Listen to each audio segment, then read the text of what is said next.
சொல்லிட்டு முடிச்சிட்டு போய் போட்டுக்கலாங்க. As we know, we are privileged to have our most beloved bishop with us for this evening webinar. And then we have our chief guest, our provincial Reverend Father Ignatius Sanduraja, the provincial superior of India, Hyderabad province. And he is also the chairman of Biblical Apostolate of India. And then to all my confreres, SVD fathers, brothers, fratres, students, our priests, brothers and sisters, friends and well-wishers, very hearty welcome to all of you to this webinar. May the heart of Jesus live in the hearts of all of us. Now I request our chief guest, Reverend Father Ignatius Sanduraja, our provincial superior, to address us.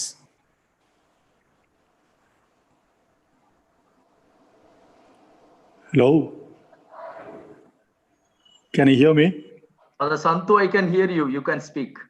Yeah. Yes, we can hear you. Yeah. Yes. Most Reverend Dr. Singarayan, Bishop Emeritus of Salem, Father Wilson Sagaraj, the National Subzone Coordinator for Biblical Apostolate, Father Ryan, the moderator for today, and all the other biblical coordinators of Indian provinces, confreres, both in India and abroad, fratres from different seminaries, other theological students from other seminaries, sisters, friends. It's a great privilege for us to gather together at this time. I'm so pleased to see many familiar faces here, as I see, and I'm so privileged to just have a word with you. First of all, I must congratulate and acknowledge the efforts, the initiative taken by the biblical coordinators, headed by Father Wilson, to arrange this wonderful seminar, which is need of the hour, as we have been reading and reflecting on the encyclical written by Pope Francis. We are happy that the response has been so overwhelming for the request made by all of us, all the provincials, and so many have really come forward to participate in this. And I wish that this becomes a time of grace for us as we begin to listen to Most Reverend Dr. Singarayan, Bishop Emeritus of Salem. We are waiting to hear from you. I also congratulate all the seminarians and all the rectors who have taken trouble to arrange in large numbers in groups to listen to His Eminence for the wonderful things that we are going to hear. I'm not going into the details because he is an enlightened person. So on behalf of the gathering here, I welcome you, Dr. Singarayan, for this, for your availability, for your initiative, for taking your trouble. I know I will listen to you. I attended some of your ordinations and masses. I will listen how graciously you celebrate and preach homilies. And today I'm once again fortunate to listen to you.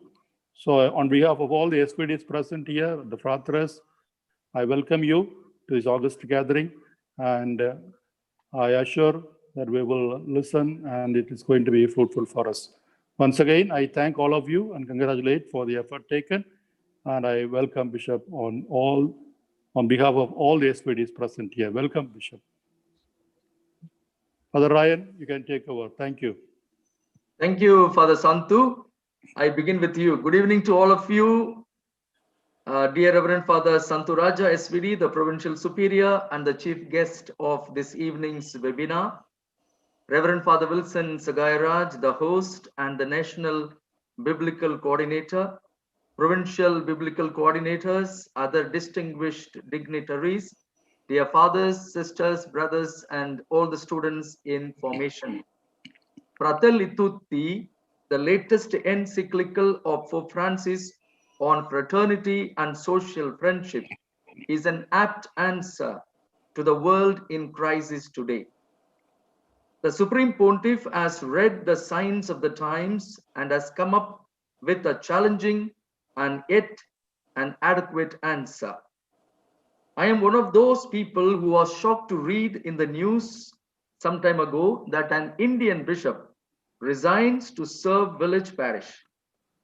Bishop was noted for his simple lifestyle, approachability, and closeness to mostly village people in Salem Diocese.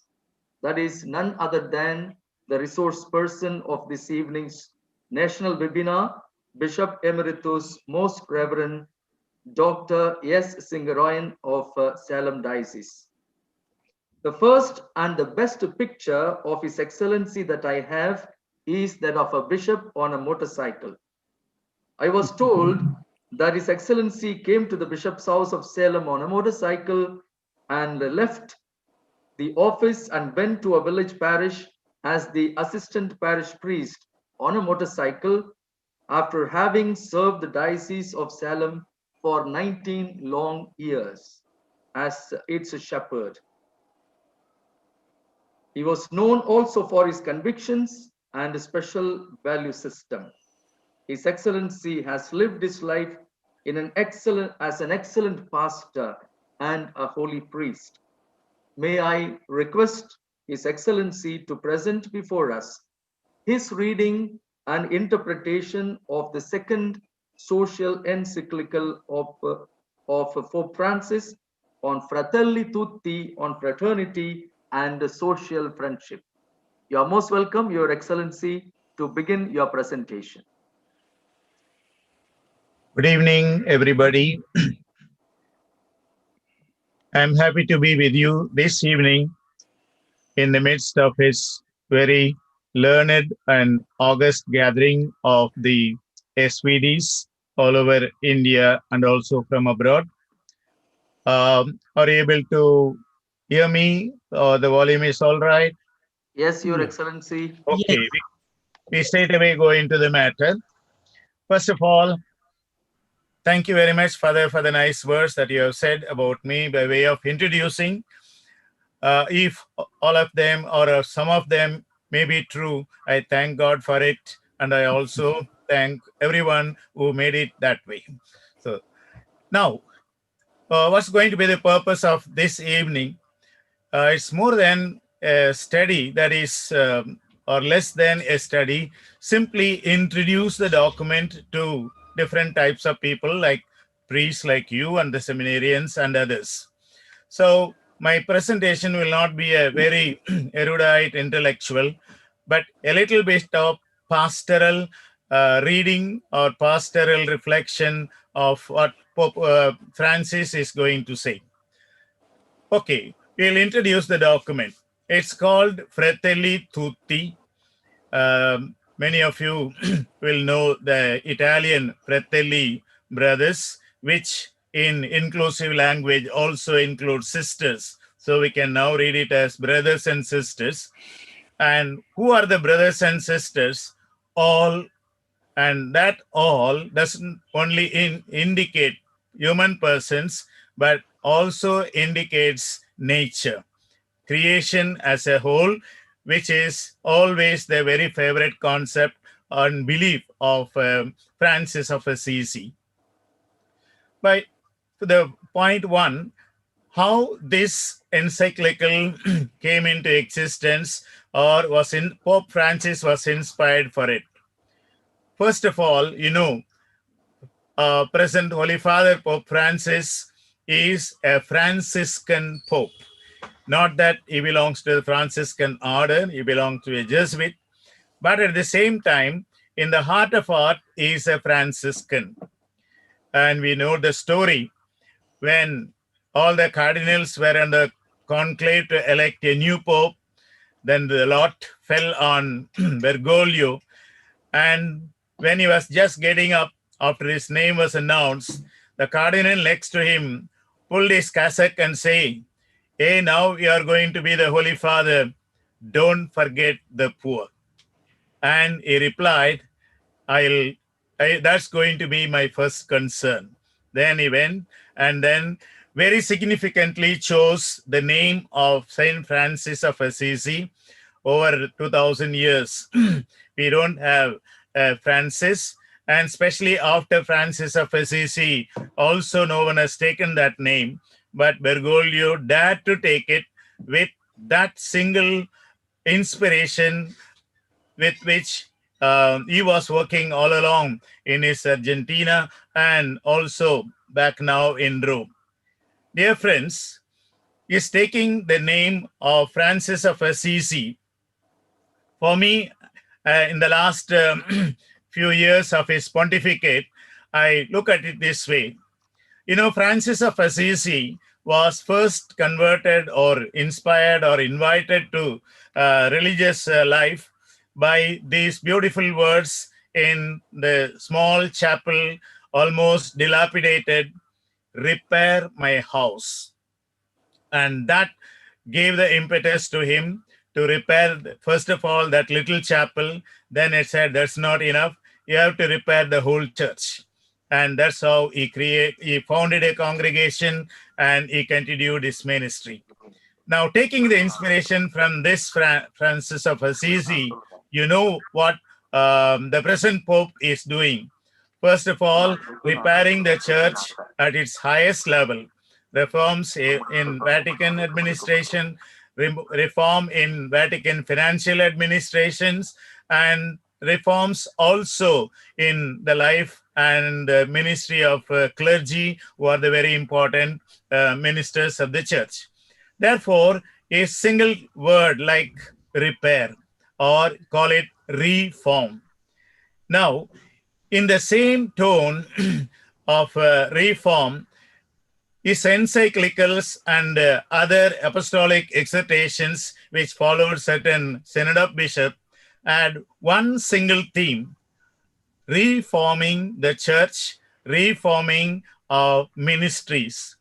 Because some of our ministries are very traditional and slowly they are becoming outdated and irrelevant.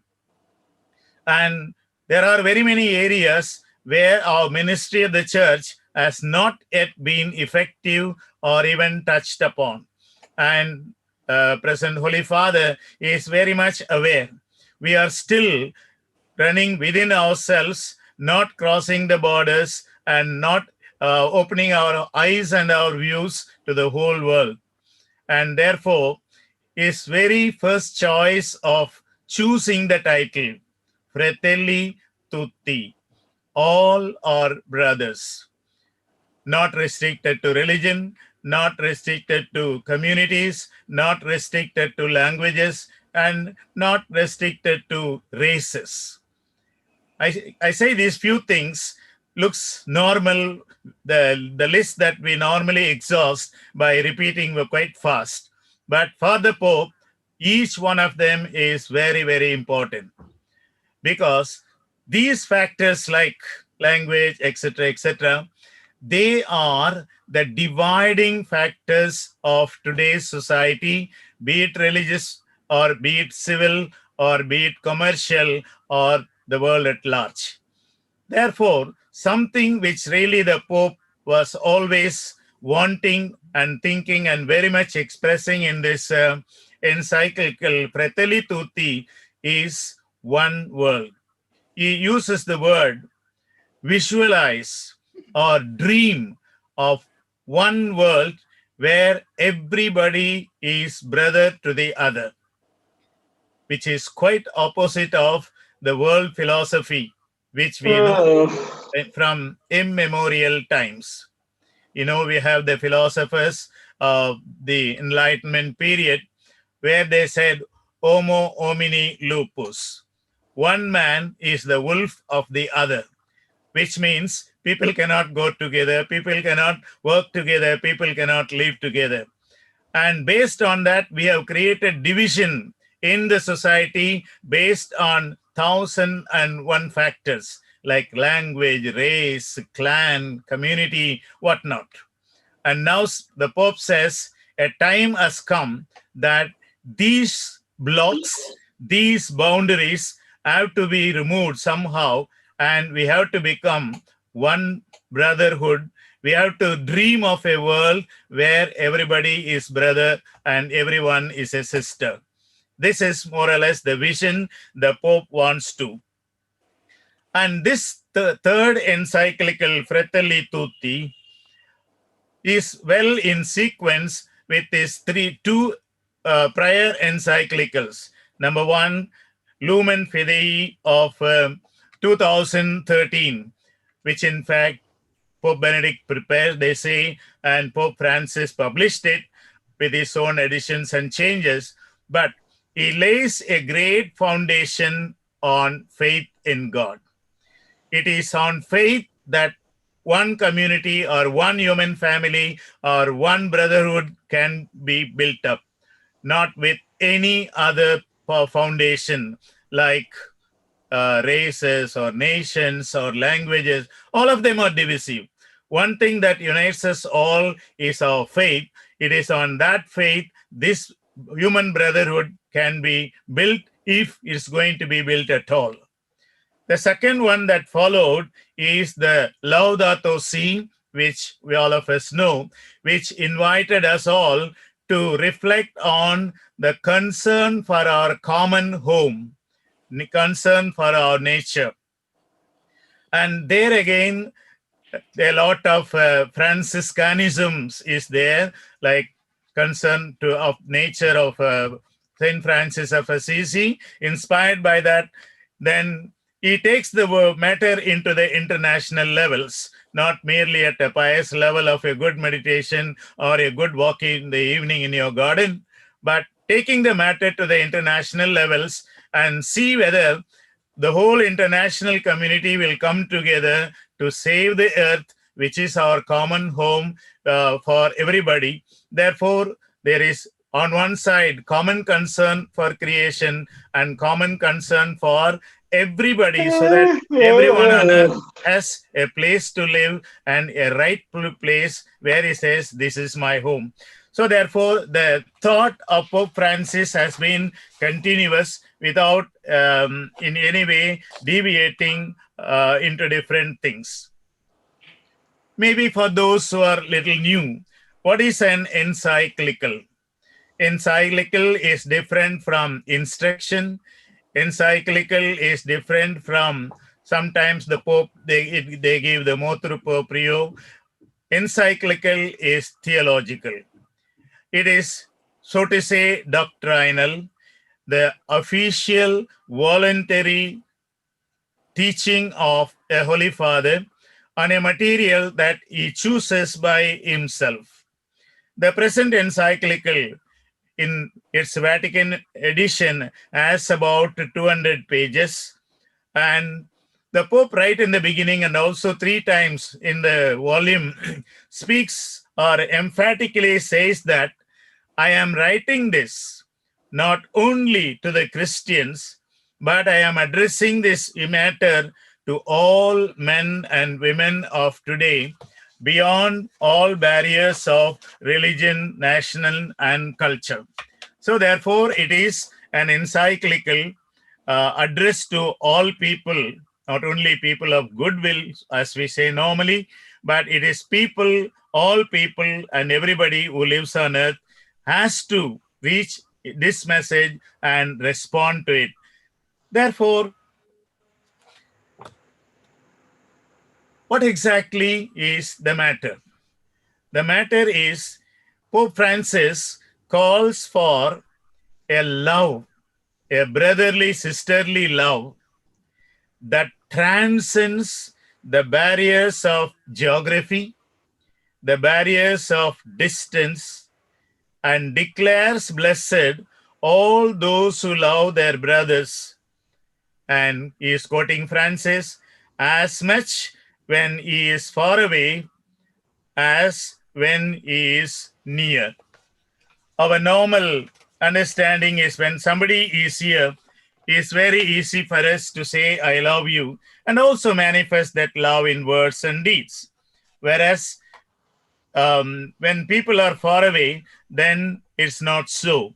If at all we remember them, or we say, okay, I remember you, whether it is true or not, God only knows. But Francis says, no. We must love people not only when they are close or nearby, but even when they are far away. That means a genuine love for the person, beyond distance, beyond cultures, beyond social realities. And this is the call. when I first of all went through the scan through the pages of this document, looking at only the headlines and the highlights and some of the quotes, I was almost begin to doubt or even laugh. Why? Is it possible at all what the Pope is asking, that all people of all the world, without boundaries of nations and boundaries of cultures and boundaries of languages, etc., that we become one human family? Is the Pope really dreaming? Is his dream a reality dream or an early morning dream, which we say very often doesn't come true? That was my first reaction.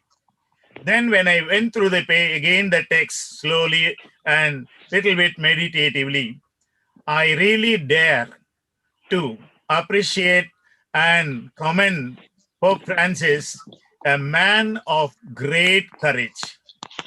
Courage for what? Courage to look at, or courage to expect the impossible.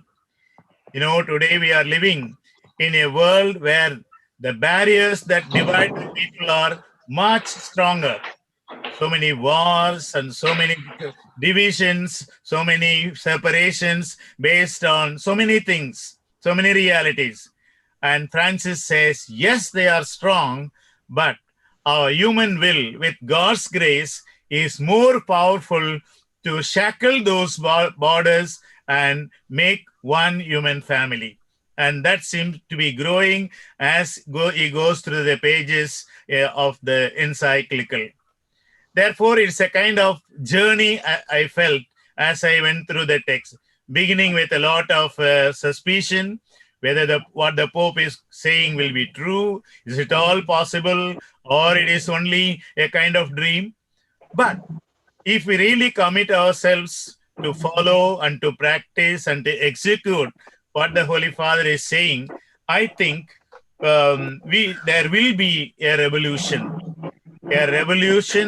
of love, a revolution of going beyond the borders. And my dear friends, Pope Francis is all along his pontificate has been calling that. Go to the borders, go to the frontiers, go to the peripheries. And now he says, go everywhere because there is no border. Go everywhere because there is no border. Everybody is your brother, everybody is your sister. Therefore, now, maybe in the next letter, you will not use the word very much, go to the borders or go to the periphery, because there won't be any periphery. There will be only one human community. There will be only one human family. True, it looks ideal. And my second apprehension with regard to this document and the invitation of Pope Paul was the present scenario in the world. You know, in the world, there is so much of political division. Take India, for example. So many new parties are mushrooming almost every day in our country and also in other countries. So divisions on national ideologies, division on religious ideologies. We need not say much about the religious fundamentalism that's growing, not only in India, not only in the Islamic world, but very much in the Western world, and that too in and within Christian umbrella. So much of religious fundamentalism. So again, a division. And within Christian world or within Christian umbrella, so much of free churches. One fine morning, somebody gets up and say, tomorrow I am going to start a church. And he starts. And there are a few to follow him. And each one according to their strength and their charism, they are making churches. So division of churches within Christian umbrella and division of communities. And that seemed to be the scene every day. And in such pandemic situation, we are using the word pandemic in a very different context, but here it is pandemic, because people getting divided, people dividing themselves on various issues within the family and within the street, within the city, within the nation is very, very rampant. In such situation, Pope's call has two objectives. One, to stop this nonsensical division based on whatever it may be, which divides people from one to from the other for whatever reason. At least those who read this encyclical and reflect a bit, whether they are Christians or not, will be moved. Why not we stop these divisions at least for some time? At least they will be moved to think. That, I think, is going to be number one outcome. Number two outcome is, along with Pope Francis, I think in every nation, in every community, in every religion, and every cultural grouping, there will be groups of people who will say, after all, this unity of mankind beyond division will be a possibility. Today, everybody says no, because we are dividing. Unity is not possible. And this encyclical will give hope to the world. No, unity will be possible, because after all, division comes from our heart, and the motivation to unity is also coming from our heart. So if only we are able to change the plate, then something good can happen. So it gives us a hope. Coming to the practical context where when this encyclical is written, the COVID-19 situation, all of us know, we have lived it, we need not describe. It had two effects. One, it put people apart, and it put people together. Apart, how? We know social distancing, physical distancing, not to meet one another. For example, I finished my office of bishop so towards the beginning of March, and I went to take my place in a substation to live and minister to that small community. Then I wanted to visit every family there. We have 30 Catholic families and about 3,000 non-Christians in that big village. Therefore, I wanted to make a visit to them, but came lockdown. You cannot go out of your house. You cannot enter into other people's house. Until today, I am really suffering, not really getting to know my people outside my church campus. In the church campus, we do.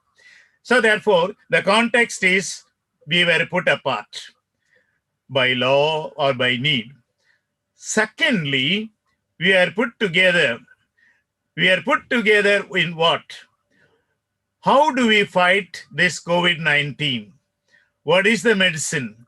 What are the procedures that needs? What are the measures that help us to save ourselves, to protect ourselves? Then how do we coordinate all the efforts to find out the vaccine to prevent this disease, etc., etc.? So the World Health Organization, the nations together, the people in the field, they came together.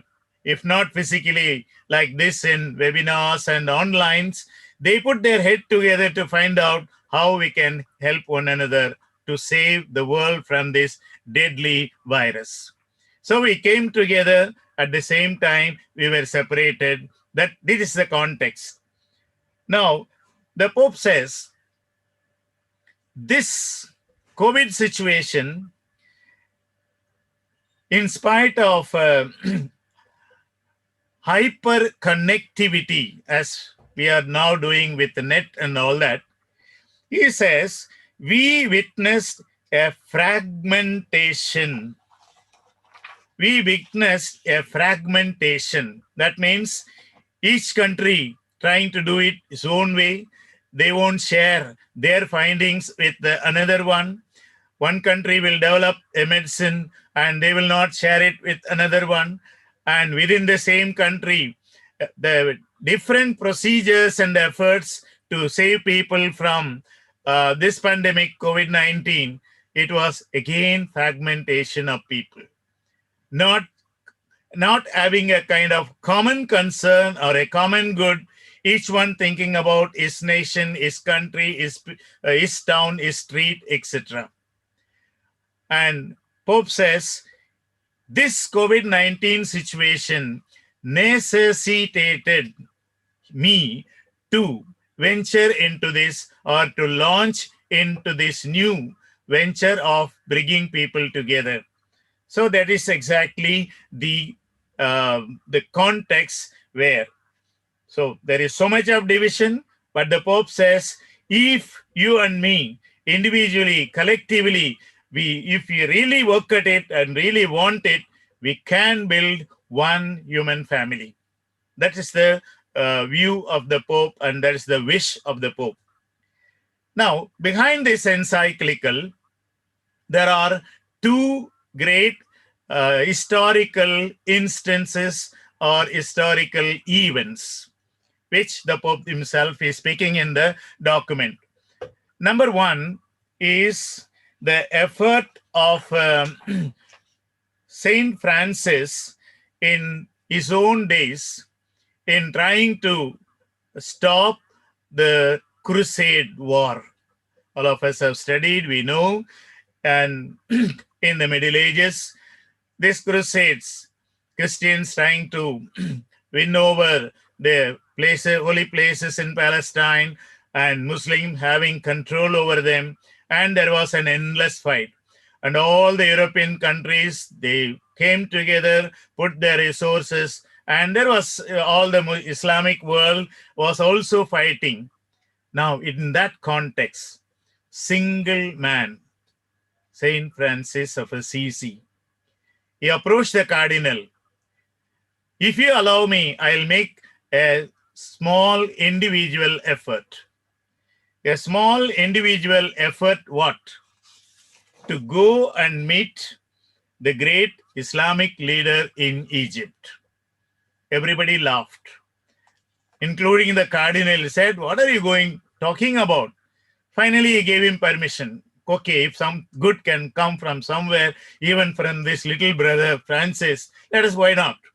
And, he took one brother with him and all the way traveled to Egypt and went and visited the great Islamic leader there. In Islam, political leader, religious leader is the same, and had a good talk with him. First of all, he began appreciating the reception given to him, the cordiality, the hospitality, the way they treated him, though knowing that he is a Christian, coming in the name of Christian community with whom they are fighting tooth and nail, the very cordiality given to him, he began appreciating. Secondly, he began appreciating, he stayed with them for quite some time, quite a few days. He appreciated their worship, periodical worship, every 3 hours prayer, fixed hours, long prayers, fixed hours, short prayers, all people coming together in one place, each in his own place. He appreciated everything. And, within ourselves, Pope Francis of Assisi took his inspiration from that for the Angelus prayer in the Catholic Church.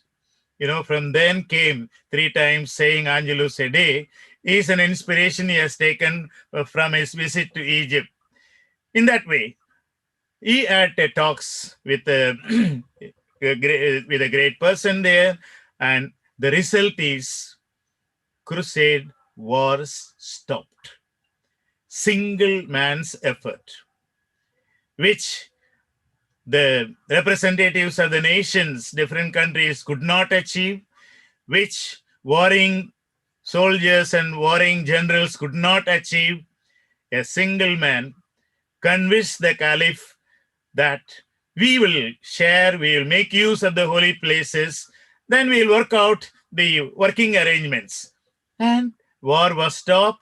Then working arrangements came, how much the Muslims can use, how much the Christians can use, and which they can interchange quite often.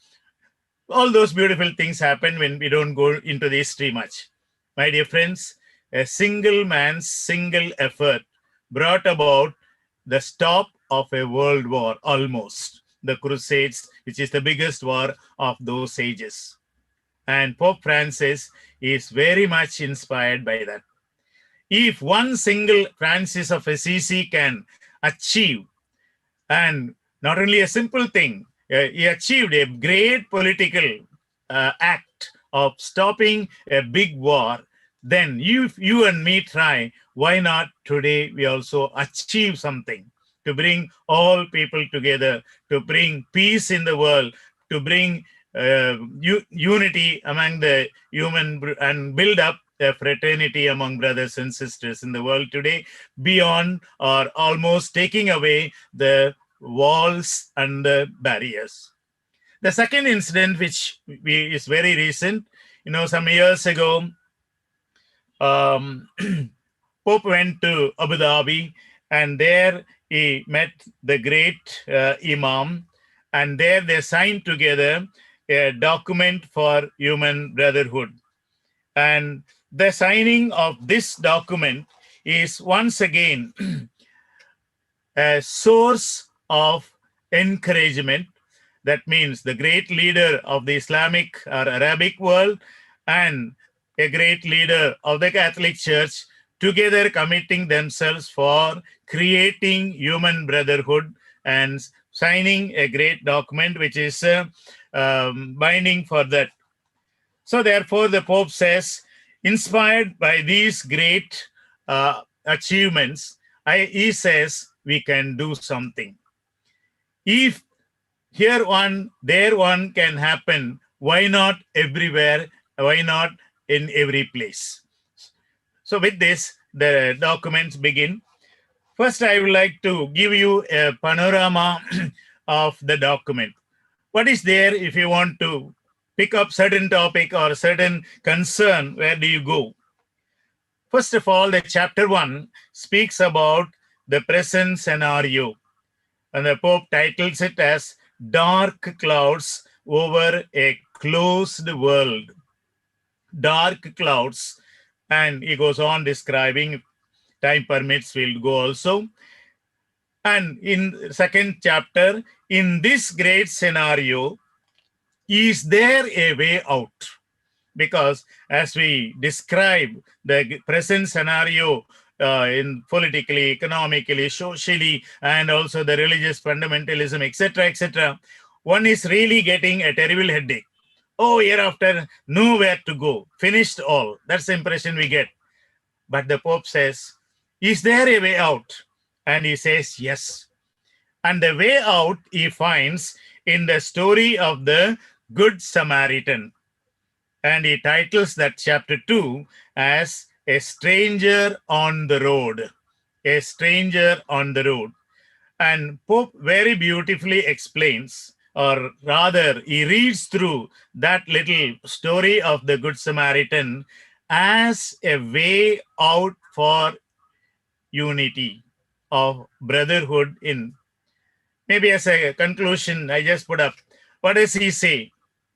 If the whole Jewish world could not succeed, if all the other people who were passing in that area could not succeed, one single Samaritan, maybe busy with his own concern, but he had time. He stopped, he got down, he went closer, he touched, he was binding the wounds, again taking the man on his shoulders and on his vehicle, and finally taking care of him.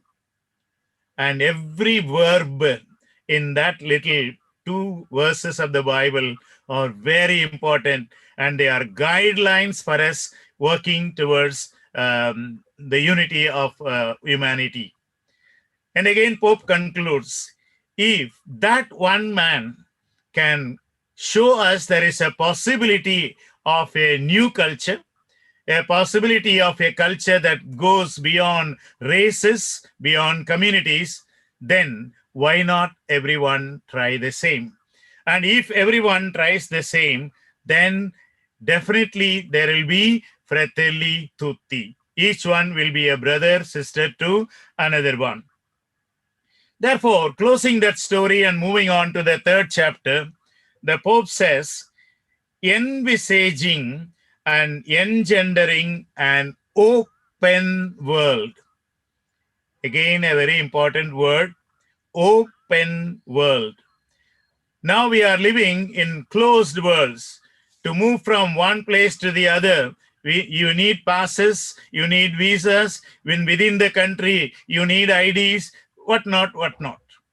So everywhere we are stopped, everywhere we are blocked, everywhere there are barricades, everywhere there are checkposts, so many things in the world, in our society. And Pope says, I envisage and I will work for an engendering of an open world. True that we are living in a globalized culture, in a globalized economy, a globalized interaction, and a globalized communication society. True that we are in touch with each other, but we are in touch with each other with a block in between, with a curtain in between. Pope says, remove the curtain. That's the need of the hour. So therefore, he says two things. It's not enough to envisage, but we need to engender. And it is where he says, I invite all people, people of all religion, people of all nation, people of all cultures. Let us all try, each in his own place. It's easy to all of us to come together in one place, and doesn't serve the purpose. Each in his own place, envisage and engender an open world. Is it possible that we create an open world in a culture and in a time when everything is dissected into compartmentalized? And the Pope says in the next chapter, yes. What we need is an open heart. Laws and systems, they are not going to unite people. We can't tomorrow say, international community gives a law that there will be no visas, there will be no, it doesn't serve the purpose. So the Pope says, if only hearts are open to the world, I am open to the world, you are open to the world, then everybody will be open to the world, and it is the work of the heart. Not so much of politics, though politics is important, not so much of lawmaking, but it is a heart's work. And Pope mentions in passing, there have been several efforts earlier, making new laws, making new documents, making new instructions. He says enough of them because they are not produced the desired effect. Now I appeal to hearts, human hearts, hearts of brothers and sisters, so that a change, a revolution towards brotherhood can happen through the open heart. Now coming to techniques. Of course, open heart is a nice word to hear and nice sentiment to listen, but how does it work? And Pope says, proposes 5 different practical things. Number 1, we need today a better kind of politics. So that is chapter 5. After all, politics is the machine that makes everything move. Politics in different senses and in different dimensions, international politics, national politics, local politics, whatever it is that which makes things move in the world, in the society. But there must be a terrible change in the politics of today. Not politics of one's own welfare or one's group's welfare, but a politics of the common good. A politics which looks for the good of every citizen in the world, not one group. So not majority, minority, not any division on any sort, but a politics which is open, where a politics which is caring for everybody in the world. Now, will that politics be possible? And again, Pope concludes that chapter saying, yes, it is, if only you and me wish and try for it. Then Pope proposes the dialogue and friendship in the society. That is chapter 6. Dialogue and friendship in the society. Now, what does it mean? People, we have been in dialogue. There has been dialogue at international levels. There has been dialogue between groups, between parties, between politicians, between heads of people of different institutions, etc., etc. He says, now, those dialogues were concerning issues. People came and dialogued together about this matter, about that matter, about this problem, whether it is economic problem, social problem, or even saving the nature, whatever. Now the Pope says the dialogue is not issue-based, but dialogue is person-based. That means you and me come together, groups come together, nations come together to dialogue with each other, not to solve problems of the world, but to create human fraternity. That means that should be. So dialogue for the sake of. And connected to that, when you enter into the dialogue, or one way of entering into this dialogue is friendship in the society. Friendship is such an ordinary thing. All of us know everybody is in it, everybody is not in it at the same time. And Pope says, this is what we need. You need to be friend to the next one. One nation needs to be friend to the next one. Whereas the present situation is always border problems. The neighboring nations fighting with each other. Rather, it must be the other way about. We are friends with each other. And he quotes two positive things that have emerged in history. One is European Union. You know, European Union is made up of countries, not of same ideology, not of same religion, though majority religion will be Christian, not of same races and peoples, and definitely not same language. But people being different in these ways, language, culture, food, the money that they use, everything. Now they say after long effort, long discussion, one fine morning we said, hereafter we are going to be European Union, our money, currency is going to be euro, and dash, dash, all that. Pope says, it is a great success. Something great happened. We don't have borders, but still there are separations. There are points where I end and you begin. We need to respect the individuality, fine, but not put borders between us. So therefore, the forming of European Union is a great success story, and why it should not repeat at the world level. That is his wish and also a prayer. Second, he says also about the unification of the South American countries. They were all different kingdoms, principalities with different language. Now, once again, they are able to come as a South American Federation, or whatever name you want to call it. Though they have not achieved perfect union, they are still working on it. And he says, and Pope was he was very much instrumental in his own days when he was Archbishop there. And he said, it works.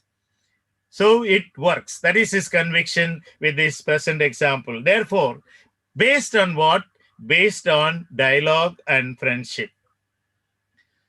Chapter 7 is again another technical help that the Pope is showing or offering to the readers, to the public, is we have to find out paths of renewed encounter.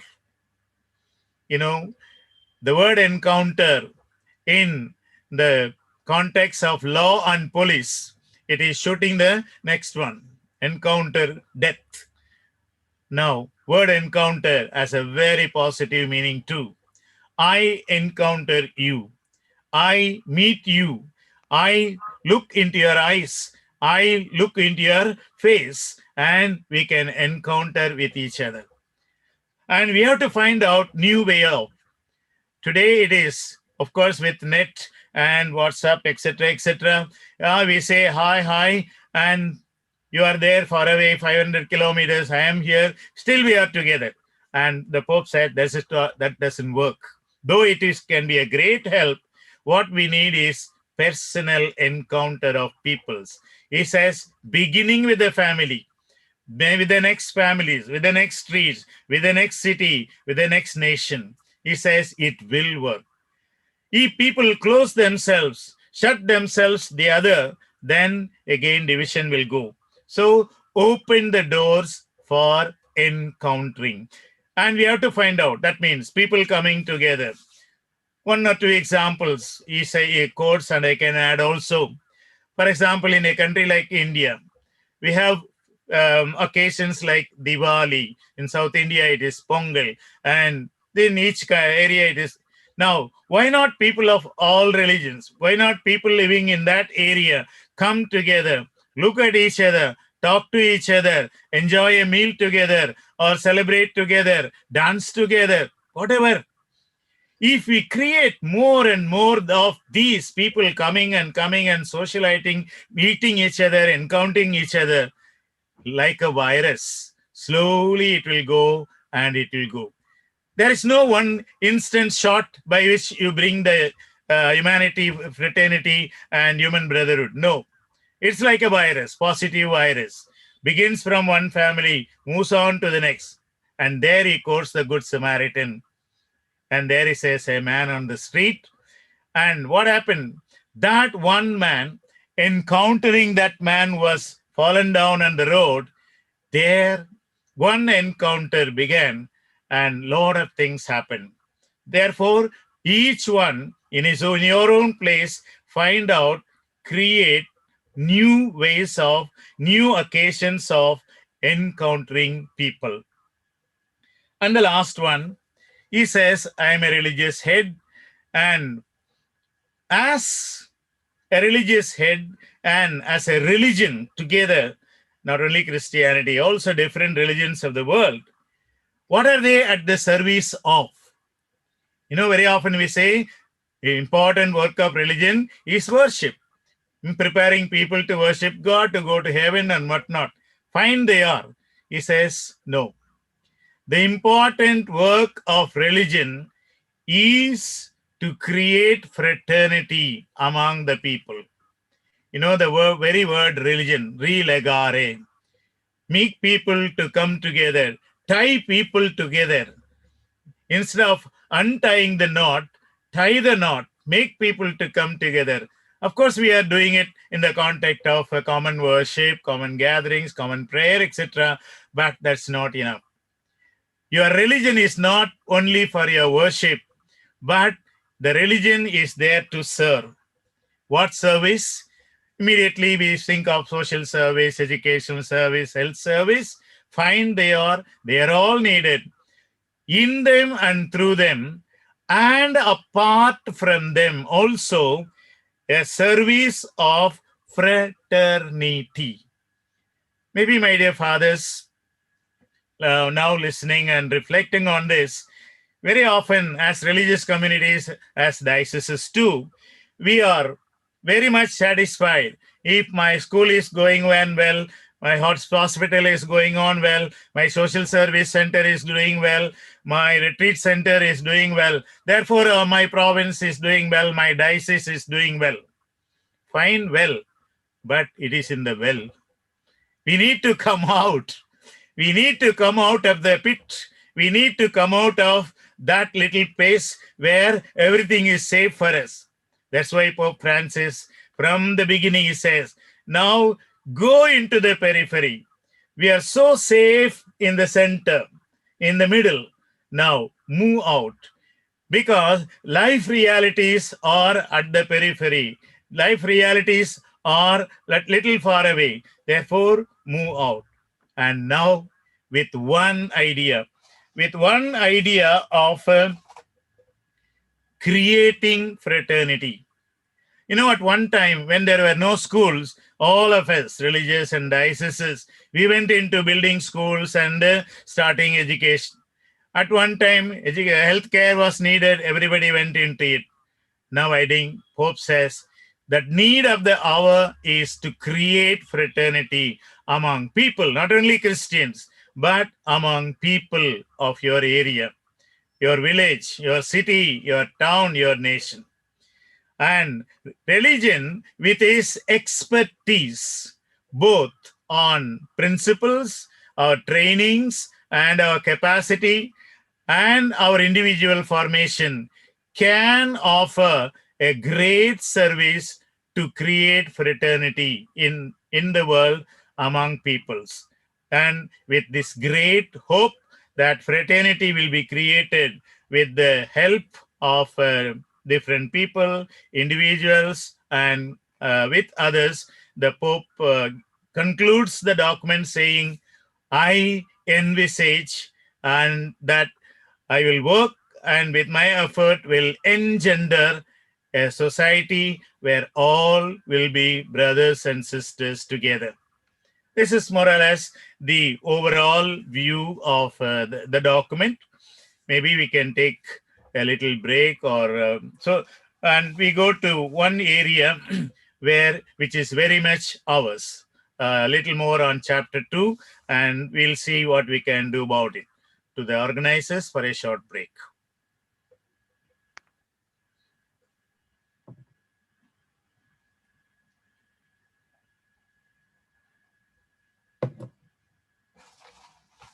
Your Excellency, the presentation was very clear and wonderful.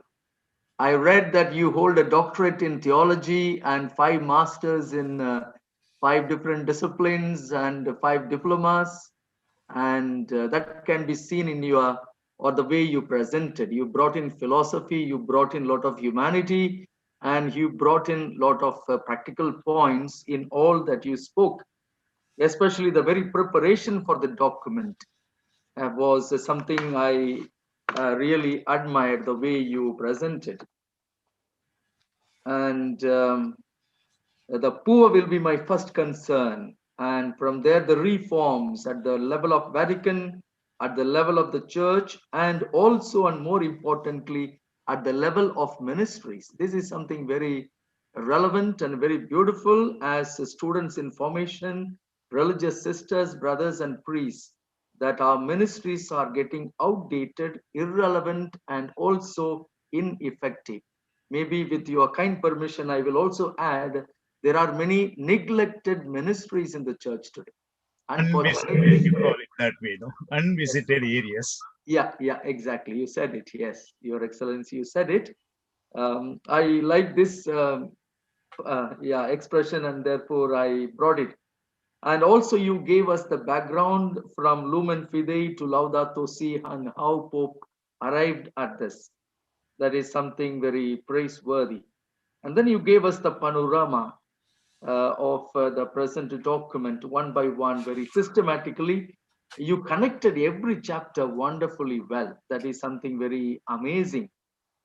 Also the objectives, the outcome, and all through, though at the beginning you had many apprehensions and difficulties, etc., you came to that realization, and that is something very inspiring all of us.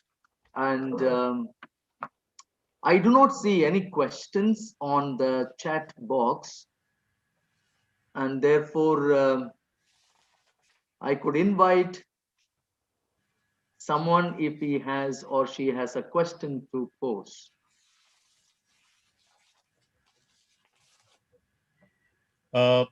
Otherwise, given our time is 7:30. Yes. So therefore, I would just take a little, all of us together to the chapter 2. Yeah. Where we are. The chapter 2 is the story of the Good Samaritan. You know, we have studied and meditated and prayed over, And I think that for the youngsters, we would have acted out this story in very different contexts and forms. Now, the problem is the Pope says, the stranger on the road. That's how he entitled this chapter. The one who is on the road, though we travel the same road, is left as a stranger. And that's where we have the story. Many people passed, though mention is made only of a priest and a Levite. Maybe number of people would have passed that way. And the stranger, the man who has fallen, it is not his fault. Maybe his chance or somebody's fault, a third person's mistake. That's a great thing to analyze why he was beaten up, etc. The social analysts will take, and criminology researchers can make big research on that. Final end is he is left a stranger for all those who pass by. And if I can bring in a new word there, what the need of the hour is to move from a movement from darkness into discipleship. The darkness is chapter 1, which is quite long and very, very scientifically corroborated with examples and data. What are the different types of darknesses, different types of dangers and illnesses that are in our society? Even a curse, I made a kind of only titles which runs into 2 pages of my paper, which I don't share. You just open, it's enough. Now, after all that, what does the Pope say? Are we going to leave this world like that, saying that nothing can be done about it? No. It is where we need to a movement from darkness to discipleship. After all, the religions are for that exercise of movement. We know the great Asatoma. Asatoma Satgamaya. Tamasoma Jyotit Gamaya. Mrityoma Amritam Gamaya. Movement from darkness into light, then falsehood into truth. And this movement today that we need in order to create human fraternity or to make the whole world fratelli tutti is to move from darkness into discipleship. Why I choose that word discipleship? What is all of us know? We have studied and then we have prayed and reflected. Jesus did not want Christians. He wanted disciples. Jesus did not want priests. He wanted servants, etc., etc. We know that. Therefore, today, we as religious and diocesan priests and bishops, etc., we are very much in comfort zones, forming part of the darkness, whether you agree or not, or like or not, we ourselves are forming part of the darkness within our own communities, within our own congregations, within our own dioceses, putting up such a number of big walls. Walls are based on community, walls based on caste in India, and walls based on religion from state to state, from nation to nation. Now, that's why I said we are forming. We are sorry, but we have no other way than to very humbly accept that we ourselves are in that process of darkness. Unless you become a disciple is one who is able to see the world in the eyes of the master. The disciple is one who is able to walk in the footsteps of the master. In our language, the disciple is one who is able to carry the luggage behind the master. Unless we are ready for it, unless we move from being from comfort zones and forming part ourselves into these darknesses, realities, we move to be a disciple. And in the story, a stranger on the road, the story in chapter 2 of this, from number 56 to 80 of this encyclical. Very beautiful. And then for you, retreat preachers, take this word for number by number and preach retreats or pray retreats, conduct retreats, which is useful to yourself also. Very beautiful one. How to be a disciple. Here, that man, that's the Samaritan, instead of being, who am I, can I go, is simply all that. There are 8 different small words. He stopped, he looked, he came down, he touched, he bandaged, he lifted. 8 different small verbs. That is discipleship.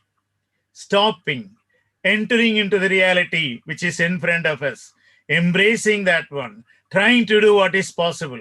Nobody is asking us to do the impossible, trying to do what is possible in that moment and thinking of the future. He did not say, take the man and put some medicine and leave it and go. What is possible? I can take him where he'll be a little more safe or taken care of, etc. That is discipleship. Doing things, walking the way like Jesus himself. So therefore, I would like to conclude borrowing a terminology from one of the recent magazines of Indian Currents, the D factors, capital D. The D factors which are brought about both on the dark side and on the bright side of this encyclical. Now, why I call D? Because I'm going to create 7 different words beginning with D. That's all. There is only no other theological or any other meaning. Now, in the darkness, what is there? There is number 1, division and divisiveness, of which we have spoken already. Division, everywhere division. Between man and man, between brother and brother, between father and father, between house and house, between province and province, whatnot. Division and divisiveness. And if you move from the darkness into the lighter side, what is it? We need now direction. In the positive side, we need direction. Why I connect the word division and direction, both beginning with D? Division is directionless. Why do you do that? For my advantage, that's all. Why do you go with the person of your own language? Why do you go with the person of your own caste or your own community? Because it is convenient for me, that's all. So there is no direction in that action. But my dear friends, as religious, as Christians, as the disciples, we need sense of direction. Direction is, I do this act in order that the kingdom of God may be established, which is the one purpose, one ideology, one objective for both God and man. Because that was the ideology of God. That was the purpose of Jesus Christ, to establish the kingdom, which God wanted in John chapter 3, verse 16. God so loved the world that he sent his son so that people may not perish but have eternal life. And John 10:10, I came that they may have life and have it in full. This fullness of life is kingdom of God. So therefore, if everything that you do, you have a direction, then unity is possible. Because the moment that selfishness goes away, then unity comes in. So therefore, one D in the negative and another D in the positive. Number 2, on the negative side, deconstruction. Deconstruction. Construction, putting together, building up. Deconstruction is destruction and loss. Destruction and loss of what is happening today is the loss and the destruction of good human values of our past society. Not everything in the past is good, but there are a lot of things in the past, like family values, where people live together, large families, then common concerns, so many. And today what has happened? The moment you marry, within 1 week, you have to go and start a separate family. And so many things. And, in our own context, for us in the diocesan context, the parish priest and the assistant cannot live together and work together. And for you, religious in the communities, the problem between confrere and confrere, problem between superior and confrere and all that. So, where are those values? Values of being together, we have destroyed, or at least we have allowed these values to be destroyed by the so-called modern values, so-called modernization, etc. There's a deconstruction. And all this the construction has amounted to the loss of human dignity. My dear friends, why those robbers were beaten up the man on the road? Of course, they may say for money or whatever. At the final analysis, in their eyes, he was not a human being. He was something to be, an object to be stolen, object to be made use of for them. And therefore, on the positive side, the second D, on the positive side, on the table of discipleship is dignity, human dignity. My dear friends, let us start working. There is so many commissions of establishing human dignity and all that, international, national levels. Yes, commissions and meetings go on, but in the field. And we are in the field. We are with the people. We are living with the ordinary human people in the villages and towns. And if we begin to work promoting human values, promoting human dignity, then we'll be moving from darkness into discipleship. Third, on the negative side, third D is discrediting. Discrediting. Now, what do you mean by crediting? Putting things. Discrediting, it doesn't have any value for me. Now, my dear friends, don't discredit human beings. Now, what happened in that story? For the robbers, this was not a human being at all. It's only an object to be stolen. Discrediting. Now, on the positive side, third D will be dialogue. The moment you realize the other one who is on the road is a human being, then dialogue begins. When you see the person who is lying down on the road as an object, you only look at it and then you go, like other people have done already. Therefore, the third D on the positive side is dialogue. The fourth one on the negative side is domination. The powerful dominating over others in every way. And in our society, and unfortunately, within religious communities, within clerical circles, in diocese, in congregation, this is terrible. The parish priest dominating over the assistants, members in a religious community dominating over the others. Based on domination, based on what? Based on silly things. I am of upper caste. I am of better background. I am from educated. I have got degrees, etc., etc., etc. And on that, we dominate people, which means we don't put them together, we push them out. Now, on the positive, see, the fourth D is discernment. And the Pope in the document spends a lot of space and time for this. What is the process of discernment? to find ways and means and methods of putting people together, bringing about fraternity. And the next fifth D on the negative side is discriminating. That means sacrificing people for one's own ends. And this is happening very, very much today. For my benefit, I allow other person to die. I allow other person to get away. I allow other person to suffer, etc., etc. Sacrificing the other one. Rather, not giving importance to the other one.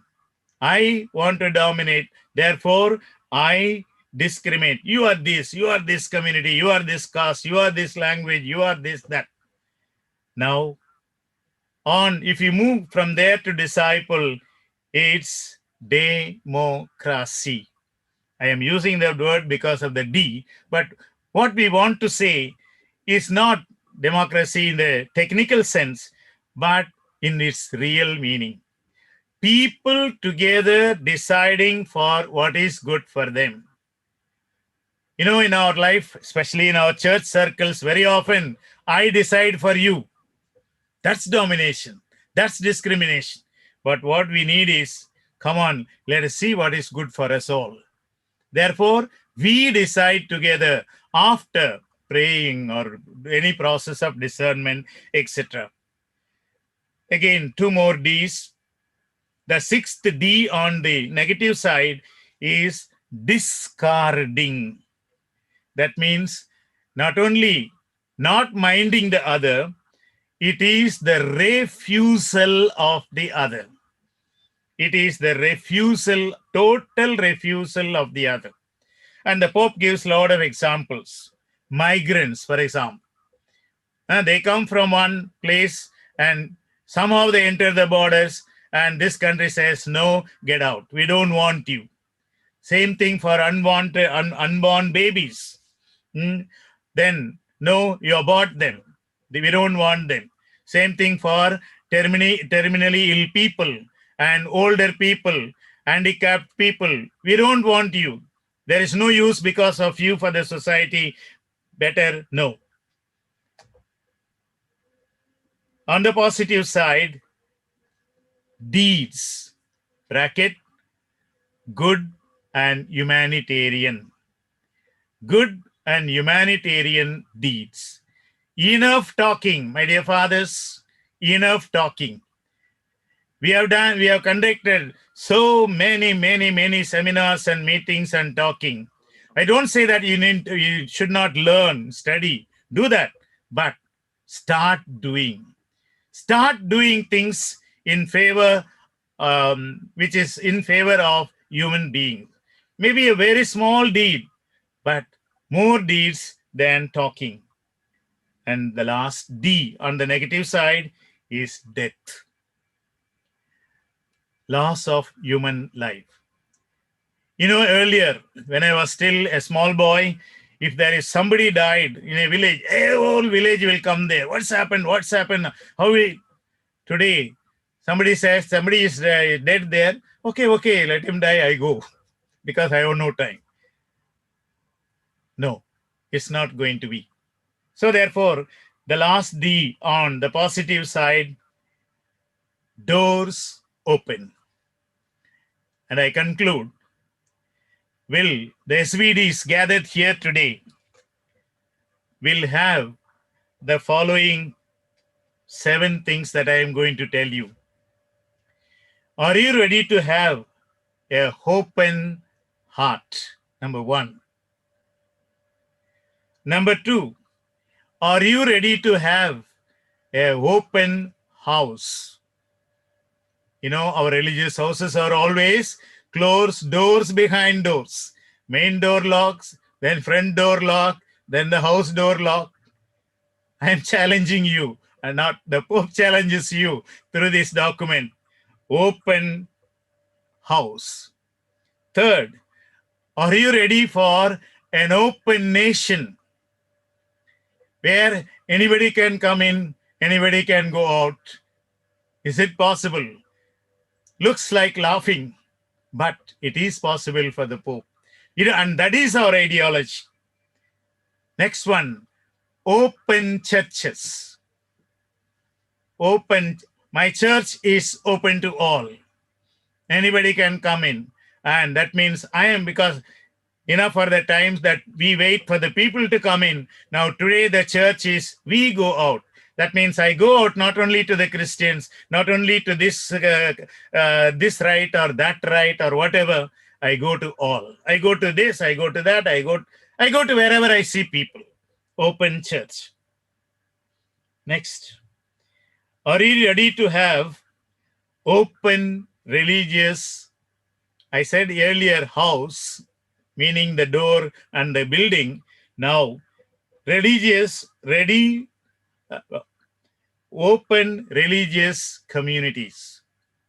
I don't know whether kind of a Jesuit joins an SVD and SVD tomorrow joins a Carmelite. Technically and canonically what it will involve. But can we think of kind of religious communities where people can walk in, maybe people can walk out, still not that leaving and entering stealthily with wrong motives, etc., but with the real motive of creating a human family. Open religious communities and congregation.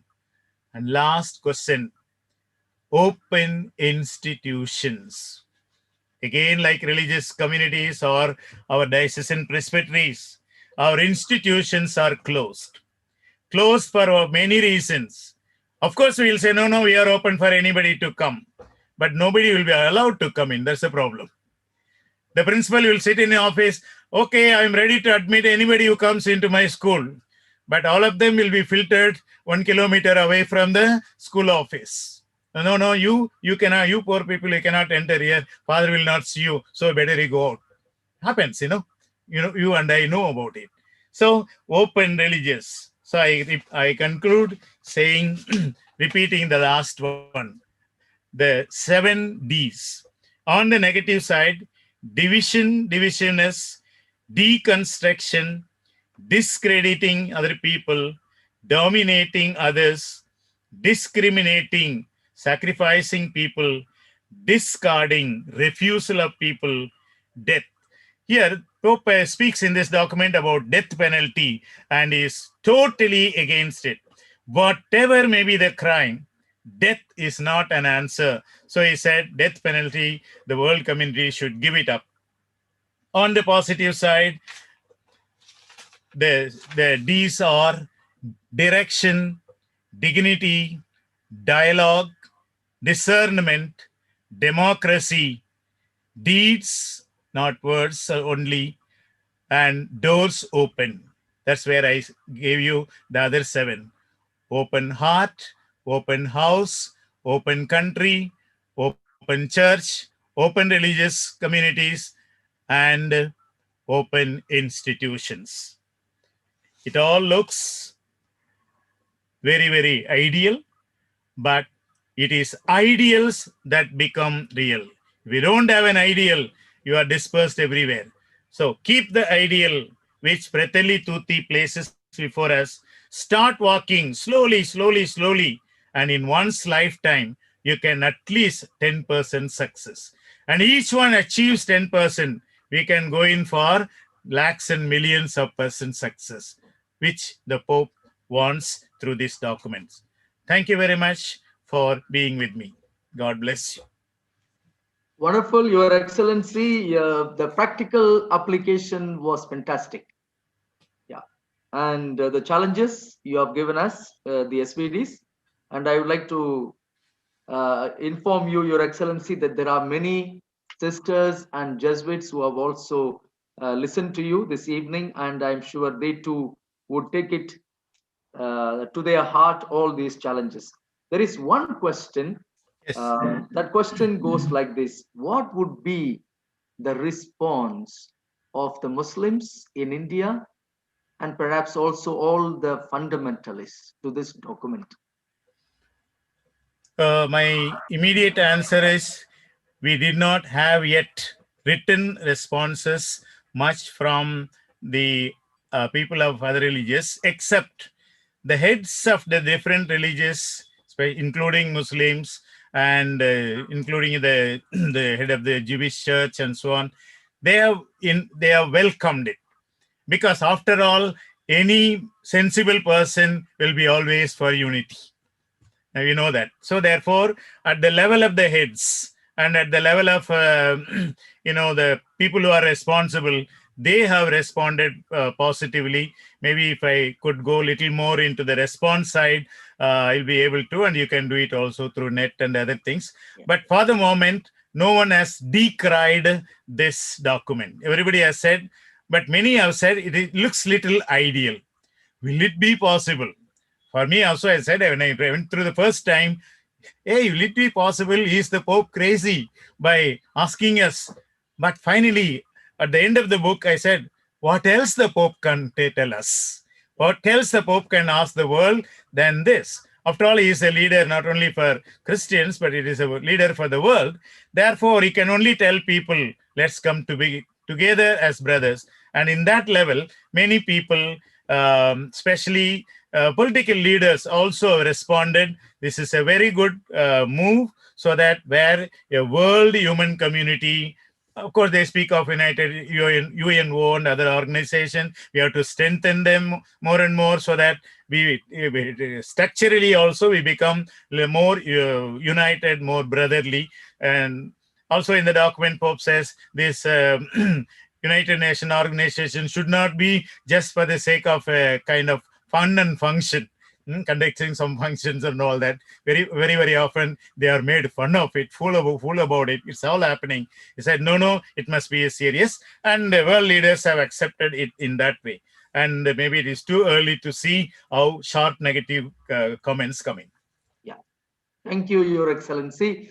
And I don't see any other question except a couple of expressions of gratitude. And therefore, I would like to request Father Sunil Damo, SVD from Orissa, INE province, to propose the vote of thanks. Father Sunil.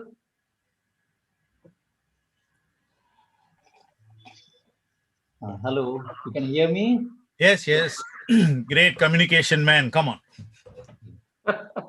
So, His Excellency, Most Reverend Dr. S. Singarayan, Bishop Emeritus of Salem Diocese, and the resource person of today, Reverend Father Santuraja SVD, the Provincial Superior of Hyderabad Province, Reverend Father Wilson SVD, the National Biblical Coordinator of SVD's India Subzone, Reverend Father Ryan, the moderator of today, and all the distinguished participants, my dear fathers, brothers, sisters, all seminarians.